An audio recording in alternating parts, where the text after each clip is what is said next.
Hello everyone, welcome back to the channel. Having trouble aligning text or elements perfectly in CapCut? Don't worry. Today I'll show you how to turn on rulers and guides so you can edit with precision and make your videos look professional. First, click on the three-line icon at the top right corner. If you want to enable rulers, go to Guides and Rulers, then click on Show Rulers.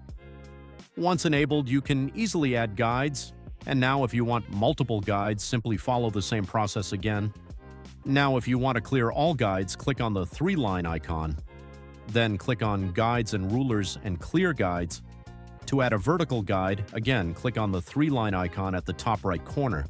Go to Guides and Rulers, then click on Add Vertical Guide. Same thing for the horizontal line. For shortcuts, press Ctrl plus Alt plus R to hide or unhide the rulers, and press Ctrl plus semicolon to hide or unhide the guides. If this video helps you out, don't forget to subscribe, like, and comments for more tips.